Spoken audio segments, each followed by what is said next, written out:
Bonjour les amis, j'espère que vous allez bien. Aujourd'hui, petite vidéo spéciale, vous allez à la fois découvrir ce qu'on a fait de très artistique avec ma magnifique BX, malheureusement accidentée, mais vous inquiétez pas, suivez la vidéo jusqu'au bout, vous aurez peut-être la possibilité d'en avoir un morceau chez vous de cette BX. On va dans un second temps vous montrer aussi le résultat final de ma nouvelle BX qui est finie en Raptor. J'adore leur toucher les pieds, frère. Guette, les petites pattes, la petite viande. Et dire que ça, c'était des pauvres crottes de nez qui étaient dans le fond de ma main. Et Guette, t'as vu comment ils sont différents? Regarde, il y en a une, gros. Ils sont en même temps.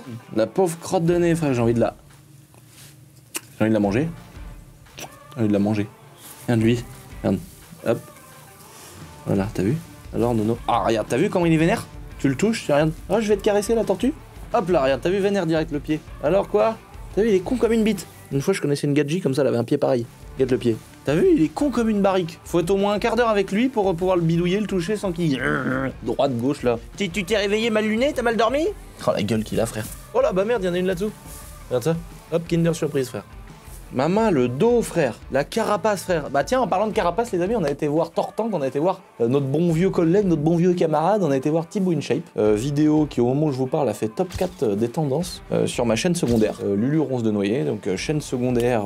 Ah bah tiens, j'ai 2-3 trucs à vous dire avant de lancer la petite vidéo, les amis. C'est une vidéo tranquille, on est là pour rigoler. C'est dimanche, posez-vous dans le siège. Si vous êtes avec votre bonne femme, dites-lui que vous l'aimez bien. Fumez une petite chicha, appréciez le moment qui arrive, hein. Donc on a été voir Thibaut InShape que je suis depuis des années, frère, t'as l'impression qu'il était là avant YouTube. Ça fait des années qu'on se parle avec Thibaut, comme ça faisait très longtemps qu'on se parlait avec GMK. Je vais jamais aller voir des gens pour faire des vues, y a pas, sur ma chaîne secondaire, j'avais pas d'objectif particulier. J'avais pas envie particulièrement de rencontrer des gens parce que, voilà, mais c'est des gens que j'apprécie. Ça sera que des gens que je suis, ça sera que des gens que j'apprécie, ça sera que des gens peut-être que je connais pas ou qui sont pas connus, mais qui m'inspirent ou que j'ai envie de vous partager. Ça sera jamais une histoire de vues ou de machin parce que ma chaîne secondaire, c'était pas le but. Alors déjà, elle a fait 210 et quelques mille abonnés. Je trouve ça juste incroyable. Merci, enfin c'est même pas merci, c'est surtout, je suis trop content que cet engouement autour de l'entrepreneuriat vous plaise, etc. Si ça vous dit, en tout cas, il y a une belle vidéo avec Thibaut InShape où on parle de tout ce qu'il a bâti, tout ce qu'il a créé. Justement aussi, j'ai vu qu'il y avait, j'ai vu un commentaire, mais j'imagine qu'il y a peut-être d'autres personnes qui se sont posé la question, qui ont dit, bah oui, ça fait 2 fois que quand il sort une vidéo de la chaîne secondaire le mercredi, il en met plus qu'une sur la chaîne principale. Alors au départ, il mettait 3 vidéos par semaine. Après, il en mettait plus que il en mettait plus que 3 parce qu'il y en avait 2 sur la chaîne principale et une sur la chaîne secondaire. Maintenant il n'y en a plus qu'une sur la chaîne secondaire. Alors non, il y a toujours 2 vidéos sur ma chaîne principale et une vidéo sur ma chaîne secondaire, ce qui fait 3 vidéos par semaine. Il faut comprendre un truc, c'est que sur YouTube, j'ai l'impression, en tout cas on connaît pas l'algorithme de YouTube, mais aujourd'hui j'ai bien fait de plus faire 3 vidéos par semaine sur ma chaîne principale parce que ça te fait stagner niveau vues, ça te fait stagner niveau plein de choses. Et bon, à un moment donné, nous on fait ça pour le kiff, on fait ça pour le délire, mais à un moment donné, quand tu commences à avoir 30 personnes à payer à la fin du mois, faut aussi un petit peu penser aux statistiques. Malgré que ce soit pas ma vision première de YouTube, on s'est fait pirater, il n'y a pas de monétisation en ce moment sur YouTube, etc. Sur ma chaîne principale aujourd'hui, j'ai vraiment envie de faire des trucs qui me font plaisir, j'ai vraiment envie de faire des choses qui vont vous plaire, qui sont dans l'esprit, qui sont cool, et j'ai la chance qu'à chaque fois que j'entreprenne, ça vous plaise. Tout ça pour dire, j'ai bien fait de passer de 3 vidéos par semaine à 2 sur ma chaîne principale, parce que ça m'a permis d'augmenter mes vues, ça m'a permis de continuer à évoluer en termes de monétisation, ce qui me permet d'embaucher du monde. Moi, je fais pas ça pour aller vivre à Las Vegas. Tout ce que je fais, tout ce que j'entreprends, c'est pour développer mes sociétés, aller plus loin dans ce que je fais, etc. Même si Lambo, Rolex, machin, vous inquiétez pas, tout ça, c'est bien calculé avant de dépenser le moindre centime. Donc, je me pose la question si je vais pas devoir passer à une vidéo par semaine sur ma chaîne principale et une vidéo par semaine sur ma chaîne secondaire. Pour la simple et bonne raison que si je veux continuer à me développer, à faire un peu plus de vues sur ma chaîne YouTube, donc toujours augmenter un petit peu plus mes vues. En gros, c'est comme ça que fonctionne l'algorithme. À un moment donné, faut qu'il y ait un poil plus d'attente, c'est comme ça que ça fonctionne. Et moi, l'idée, ça serait de changer de format. C'est pas en faire moins, parce que les vidéos me mettraient autant de temps à tourner, pour la simple et bonne raison que si j'enlève une vidéo par semaine, et la vidéo qui sera du dimanche, elle sera plus longue, donc ça sera plus un format 20 minutes, ça sera peut-être un format 45 minutes, 1 heure, ou peut-être même un peu moins, hein, mais ça sera une vidéo qui sera plus travaillée, avec des meilleures intros, plus de cadrage, plus de tournage, plus de préparation, plus de prod, etc. Pour moi, ce sera le même taf en termes de temps et d'organisation, ça sera peut-être même plus compliqué.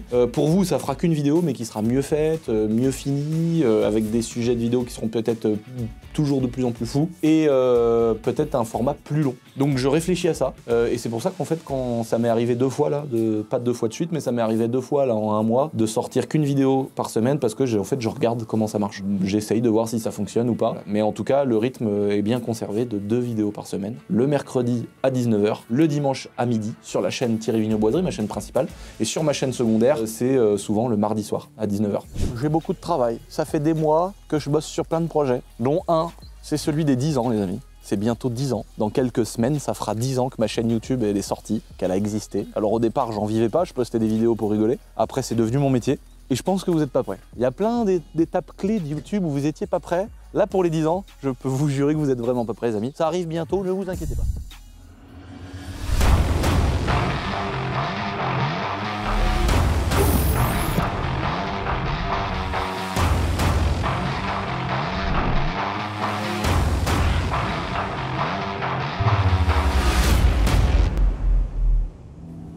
Je peux tourner derrière là, c'est bon?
Oh merde, il y avait du gasoil!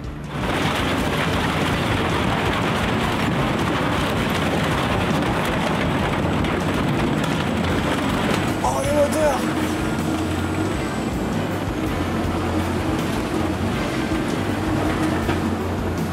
Vas-y le requin!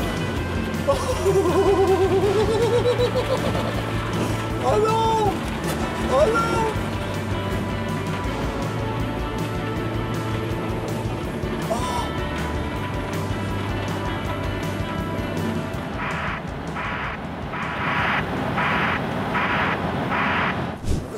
Mais j'avais peur de toucher les bords de la machine et tout avec le gros truc.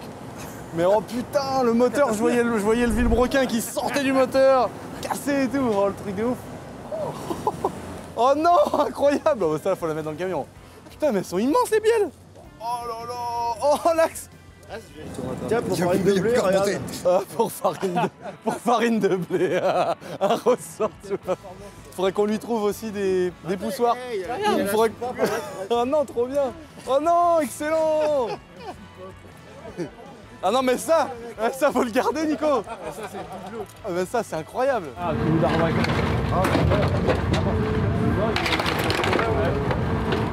Oh non, non, excellent, Nico.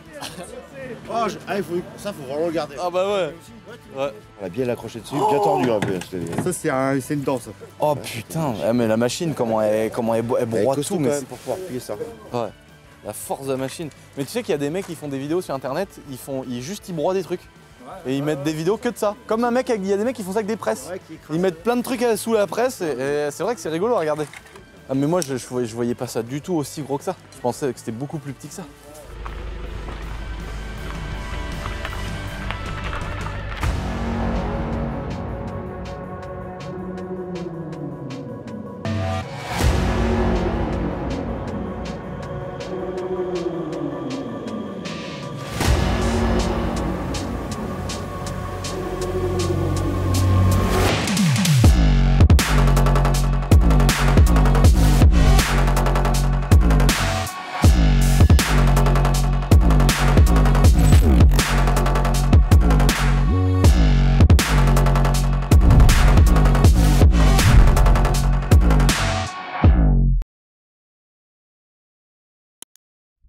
Donc les potes, j'ai eu l'idée, je me suis dit, c'est dramatique ce qui est arrivé à cette BX, c'est trop dommage, on l'a tous kiffé, vous avez été des centaines et des centaines à mettre des commentaires en disant putain la mythique BX, quelle misère, quel dommage, ça fait trop chier de voir qu'elle est broyée, etc. Je me suis dit mais comment faire? Parce que je vais avoir une vieille épave que je vais garder chez moi, je vais faire un bibelot chez moi, et quoi faire, etc. Et je me suis dit autant aller plus loin dans le mythe de cette BX et pourquoi pas trouver quelqu'un qui pourrait me la broyer en copeaux. Et ces copeaux, au début je m'étais dit on va soit en faire un truc stylé, une espèce de sculpture machin, et après je me suis dit pourquoi pas prendre une miniature de BX, faire un moule de cette miniature de BX, dans ce moule couler la résine et dans cette résine mettre des copeaux de la fameuse BX broyée. Et comme ça nous fait à la fois une figurine, ça nous fait à la fois un beau bibelot mythique avec la fameuse BX de la boiserie et dedans les morceaux de la vraie BX. Donc c'est pour ça qu'on a sorti sur mon petit site internet des miniatures qu'on a fait chez nous avec Nico de l'Aftral que vous avez reconnu. Et dedans vous avez la possibilité d'avoir des modèles classiques simplement avec des copeaux de la BX. Et puis après il y a un modèle un petit peu plus poussé avec des pièces un peu plus techniques, des pièces que vous allez reconnaître. Et puis après il y a les gold. Et là celle-ci ça va être les clés de la voiture, les logos de la voiture, la carte grise de la voiture. Donc tout ça je vous laisse le découvrir sur mon petit site internet. Il y a toute une page dédiée où vous pouvez voir si ça vous fait plaisir. Si ça vous fait plaisir, c'est 100% fait maison, fait château limite, on peut dire ça comme ça. Et nous on trouve ça trop cool de faire perdurer le mythe de cette BX en vous faisant des figurines qui sont full fait à la main chez nous. C'est Nico qui a découpé tous les petits morceaux. C'est nous qui avons fait les moules, vraiment tout fabriqué sur mesure. Donc voilà, c'est dispo, allez voir si ça vous fait kiffer. Je vous laisse sur la présentation finale de ma nouvelle BX que mon ami Alex m'a offert avec le Raptor définitif et la couleur que vous avez choisie.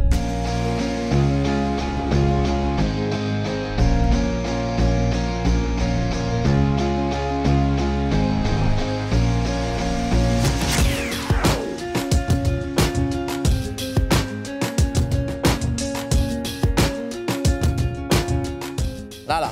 Qu'est-ce que tu vois ici mon cousin là? T'as vu les lettres magiques là? Si tu trouves le modèle, la motorisation précise, et bah tu viens passer une après-midi à la maison, faire du stand de tir, défoncer voiture dans les champs. Allez, mettez ça dans les commentaires ceux qui ont envie de passer une petite journée tranquillote. Et hop, je viens de pisser, tu touches ma bite là. Les amis, on est là. Vous avez peut-être vu un petit bout pour la BX, le reveal final. C'est vous qui avez choisi. C'est vrai qu'au début on s'était dit on l'a fait noire pour pas la faire grise comme l'ancienne. Après on a dit peut-être tan, peut-être verte, mais beaucoup ont dit mais mec fais un espèce de camo. Après il y en a qui disaient ouais ça va faire chelou un camo très classique comme genre militaire français. Et après j'ai pensé aux petites jeeps que tu nous as fait et qui ressemblent un peu à ça. Bah ouais. Et donc en fait bah voilà le rendu. T'as fait comme la dernière sur la dernière. Ouais. Un Raptor léger autour des fenêtres. C'est ça, super fin, un grain vraiment léger sur le contour des fenêtres. Mec le rendu c'était un peu d'origine quoi. Mais elle est trop bien quoi, j'adore. Et après on a fait style multicam black sur tout le reste. Donc ça c'est multicam black. Ouais, c'est ça. D'accord. Et le français il s'appelle comment? C'est un camo CE. Ah ouais d'accord, putain là, excellent. C'est vraiment... et c'est quoi le multicam où c'est des formes carrées là, américains là? Ouais c'est des digitales ça. Ah ouais, d'accord. On peut faire aussi mais moi c'est un peu... Ah non mais là j'adore, c'est trop bien parce que de loin la voiture elle est foncée, de près elle a plein de détails, donc en fait t'as fait des tâches avec des reflets verts, des reflets un peu gris, excellent quoi. Ah moi j'ai tout montré de toute façon dans ma vidéo comment je fais, tu vois. Ouais. Je montre tout, en fait tu fais un dégradé noir, gris, quelques taches vertes, tu caches tout et après tu fais l'inverse. Ah oui ok d'accord, c'est comme ça que tu as fait, ah ouais d'accord. On fait comme ça les flingues. Ah ouais mortel, alors putain le rendu il est incroyable. On essaie de pas faire une trop grosse surcouche quand on fait la deuxième couche pour pas qu'il y ait de surépaisseur. Tu vois, ah oui d'accord, c'est ah oui en fait, ah ouais d'accord, ah ouais putain on sent rien. Par contre on voit que c'est un grain de bâtard quand même. On a fait un truc correct quand même. Oh mortel. On s'est dit que dans tous les cas il fallait que ça tienne parce que c'est clair. Celui qui a fait des tonneaux habituellement. Ouais bah là de toute façon maintenant on sait comment ça fait pour faire un tonneau. Faut en faire maximum un. Donc voilà, nouvelle BX. Il reste plus qu'à choisir ce qu'on va faire pour les jantes. Est-ce qu'on met 4 petites jantes ou est-ce qu'on fait simplement une peinture sur les jantes en tôle? Est-ce qu'on met des enjoliveurs d'origine comme l'ancienne? Peut-être les enjoliveurs d'origine ils iraient bien parce que noir et gris, du coup ça pourrait se mêler avec le camo. Alors, encore une fois, participez dans les commentaires parce que si elle est comme ça aujourd'hui, c'est parce que vous nous avez beaucoup sollicité pour faire une couleur qui délire. Si vous avez envie de faire une BX camo, combien ça coûte? Non mais une voiture comme ça classique, on a fait plein, tu m'en as fait des Raptors, tu m'en as fait plein, toi t'en fais tout le temps. Tu parles souvent de prix mais la dernière fois on a vu que tu as fait un Sprinter, tu as fait des gros pick-up, genre une BX ou une voiture classique quoi. Je veux dans ce style là avec un camo. Ça c'est quoi? C'est le même prix qu'une Golf? C'est le même prix qu'une... c'est le même prix qu'une style de Golf mais là quand on passe sur des camos forcément c'est un peu plus cher. Genre sur une couleur unie là-dessus on est sur les 3008 il me semble. Et quand tu fais un camo tout de suite t'es dans les 4005. D'accord, ok. Et que je parle que si on fait que les extérieurs comme là on a fait tu vois. Les intérieurs de porte, pas les intérieurs de capot etc. Pour les ouvrants fait ça reste de la couleur initiale mais tu vois ça se voit pas. D'accord. Mais après quand on fait des full complètes comme là le Sprinter, les intérieurs extérieurs, plus tu fais changement de couleur etc. Forcément ça grimpe très vite. Ça grimpe un peu. Ça met combien de temps savoir les gens combien ça peut coûter qui se projettent en disant combien ça immobilise la caisse quoi. En général on compte nous on compte 15 jours aux gens mais en général on fait en 10 jours un peu plus tôt, parce que nous ça nous laisse le temps de faire les plans avant, on remonte tout tranquille, on fait nettoyer notre quai qui vient y nettoyer et après on fait les plans de fin et ça permet d'avoir un truc de véhicule qui est en moins 15 jours quoi. Voilà, 10-15 jours. Voilà, ça donne l'idée. Et la petite série 7 E38 était venue au château quand on avait fait la fameuse fontaine et elle n'était pas encore faite. On avait fait une suppression de silencieux. Et donc là elle est en full Raptor. Ouais, c'est un peu dégueulasse. On fait le daily hein, donc elle est un peu crado. Ouais. Oh non, qu'est-ce que c'est que ça?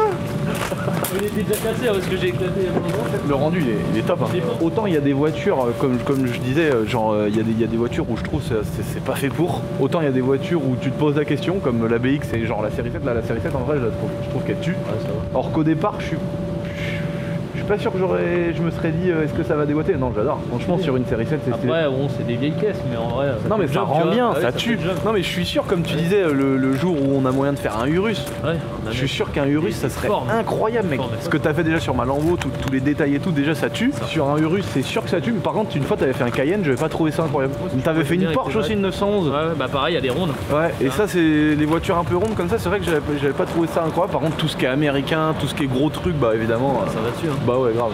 Bon bah va falloir que tu viennes voir mon petit stand de tir maintenant. Bah écoute ouais. T'as vu ça déboîte hein. Ouais c'est pas mal. Ah franchement trop kiff mon gars. Faut qu'on trouve une petite carabine un 308 à verrou là. Ouais. En catégorie C. En fait c'est vraiment parti genre il y avait un bout de terre à déplacer, j'ai dit bah laisse-le là-bas le tas de terre comme ça fera une butte. Et puis j'ai dit bah mais il y avait Alexis qui est un ancien menuisier qui bosse avec nous maintenant. J'ai dit bah vas-y au pire des cas mets 4 planches, un toit en tôle mais vite fait histoire de pas prendre la flotte sur la gueule. Mec il nous a fait un hôtel 5 étoiles. Ouais, c'est incroyable gros. Il est lourd. Tout isolé phonique et tout pour pas que ça fasse trop de bruit. Donc il va falloir même si c'est pas très bien sur YouTube parce qu'on se fait démonétiser qu'on passe pour des bah non j'allais dire des fichiers S non. L'inverse de ça quoi. On passe pour des connards quand même. Ouais on passe pour des connards quand même. Il va falloir que tu me commandes une. Moi j'aime bien, je suis adepte des petits calibres, même si dans les stands de tir tout le monde me dit ah mais t'es un petit joueur avec ton petit truc et tout, mais en fait c'est trop facile, ça coûte pas cher, tu t'amuses de ouf, tu t'éclates pas les oreilles, mais de temps en temps tu tires avec un gros truc quoi. Ouais. Donc je pense que une belle 22 avec bipied, lunettes, silencieux. On va regarder. Un petit 308 pour délirer. Et puis j'aimerais bien une carabine à plomb en 5.5 avec gros de puissance. On va regarder ça. Donc une carabine à plomb en 5.5 avec une forte puissance, on n'est pas loin de la... T'as des trucs à 20 joules là. Ouais, il y en a même plus, mais c'est genre la puissance d'une 22 quoi. Ah ouais. C'est ouf on quoi. Va regarder. Bon bah retour à la maison les amis, on vous montre en détail la BX.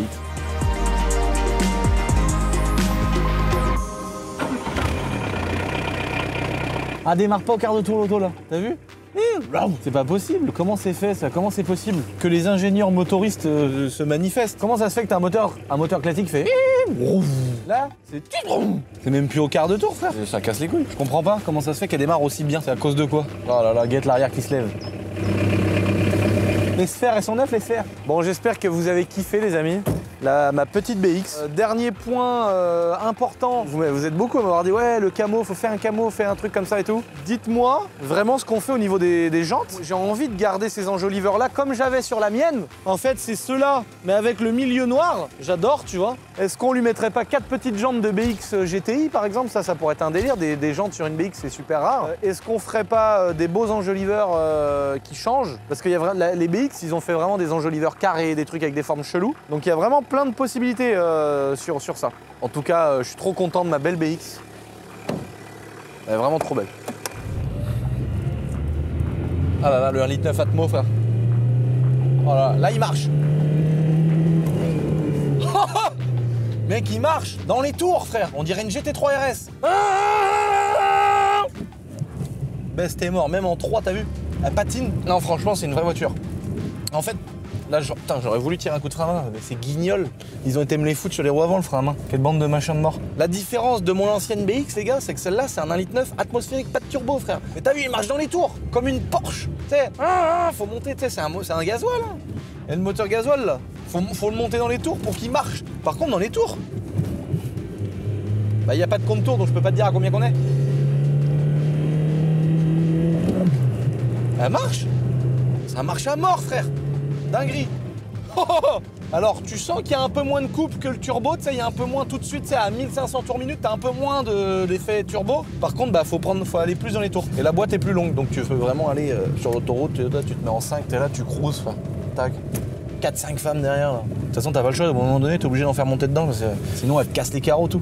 C'est la folie, frère. Un enfer de la sortir, la voiture. Allez, baisse, t'es mort. Putain, la douve, elle est remplie, maman. Eh, on est sauvés, ils peuvent plus nous attaquer, Louis. Là, on est tranquille. Le pont-levis, faudrait juste le défaire de l'autre côté, là. Comme ça, les méchants, quand ils viennent, bah c'est pour ça que dans les châteaux forts, il y avait des douves. Comme ça, les méchants, ils viennent, et puis si ils veulent t'attaquer, ils tombent dans l'eau. Ils se noient, ils tombent dans les crocodiles. Baisse, t'es mort. Et puis nous, on peut leur jeter les cailloux, leur faire pipi dessus. T'as vu le trou? Il s'est effondré, le mur, là.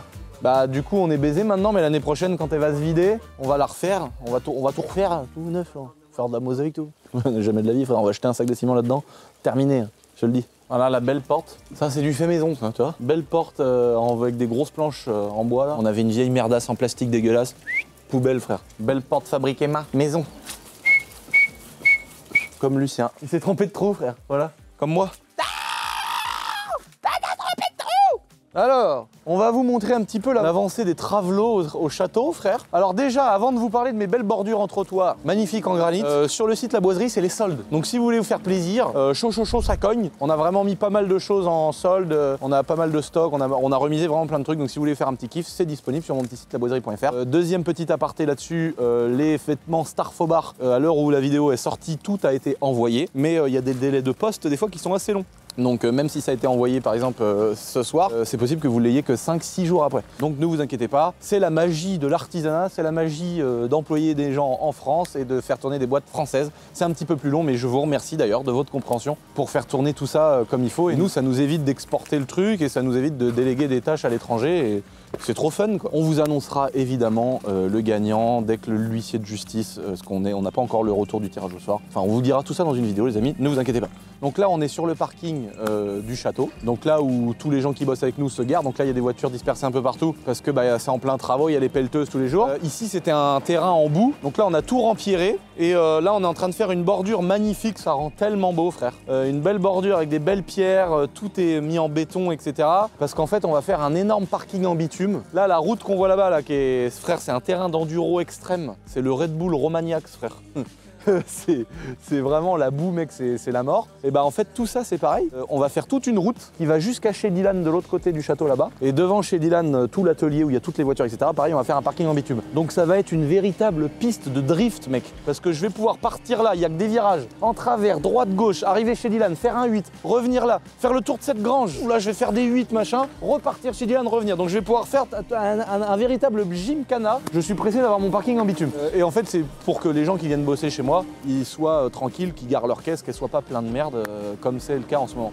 Et aussi pour les livraisons, parce que les poids lourds de la poste, ils arrivaient là, il y avait des poids lourds qui s'enlisaient, combien de fois on a tiré avec le tracto des poids lourds qui étaient à moitié dans le fossé et tout. Pour que ce soit plus simple pour tout le monde, on fait tout un truc en bitume, comme ça les poids lourds, là on a même fait un accès poids lourd pour le château, venez voir. Donc là en fait il y a des tranchées un peu partout parce que évidemment il y en a qui vont se poser la question et qui sont du métier. Il y a eu tout un travail incroyable, ouais, comme on voit là, avec des regards, des arrivées d'eau, des évacuations d'eau, des calculs de pente. Donc toutes les évacuations d'eau, elles vont dans la douve. Ils ont fait un trop-plein dans la douve qui va dans l'étang. Il y a un trop-plein dans l'étang qui a été fait, qui repart dans les services communaux. On a une mairie qui est absolument incroyable et hyper aidante. Pour vous parler de mon petit manoir, où j'ai eu 3 ans de procédure, on m'a menacé de tout. Enfin, tu vois, ça a été un vrai enfer. Donc je sais ce que c'est une vraie mairie coopérante et une mairie qui te met des bâtons dans les roues. Et là, j'ai la chance d'avoir une mairie qui est absolument incroyable au château, qui sont super sympas. Ils nous ont donné directement les autorisations pour faire des trous sur la route, passer des grosses canalisations pour aller dans ma forêt en face et tout. Enfin bon, ça change vraiment tout d'avoir des gens coopérants et des gens tout simplement qui vont dans le sens de ceux qui bossent et c'est cool. Parce que le manoir, mec, je bosse, je veux le rénover, je veux faire 1000 trucs, mais la mairie, frère, elle m'a fusillé la gueule, frère. Un truc de malade, ils m'ont menacé de faire des procès. J'ai hébergé des SDF dans mon manoir. J'ai été attaqué en justice pour avoir hébergé des SDF parce que c'est illégal, machin. Alors ça, c'est des choses sur lesquelles j'aime pas parler parce que ça fait le bon samaritain qui veut faire les choses bien. Et c'est pour ça que j'en ai jamais parlé. Il y a des gens qui se posaient des questions à une époque, etc.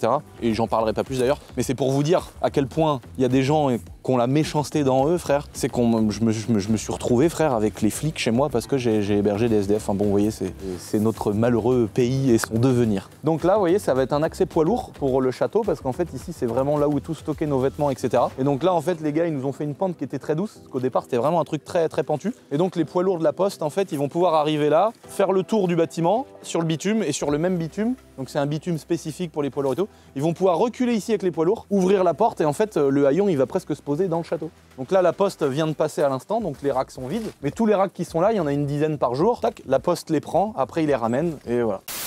Les amis, j'espère que vous avez kiffé cette petite vidéo. N'oubliez pas de me dire si vous avez reconnu le modèle de la voiture tout à l'heure, ce que vous préférez pour les jantes de la BX. Sur ce, si vous voulez voir une autre petite vidéo sur ma chaîne secondaire, il y a la vidéo avec Thibaut InShape, les soldes sur mon petit site internet, et bientôt le petit événement des 10 ans dont vous n'êtes pas prêts. Abonne-toi sur internet à ma petite chaîne YouTube, ça c'est encore gratuit, je te dis, t'as bête.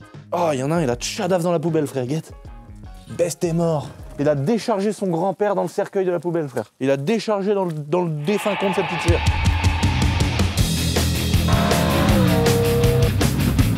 Tu mets la première comme ça. L'auto elle prend en feu sur place pendant 1 kilomètre, elle s'arrête jamais. Hein?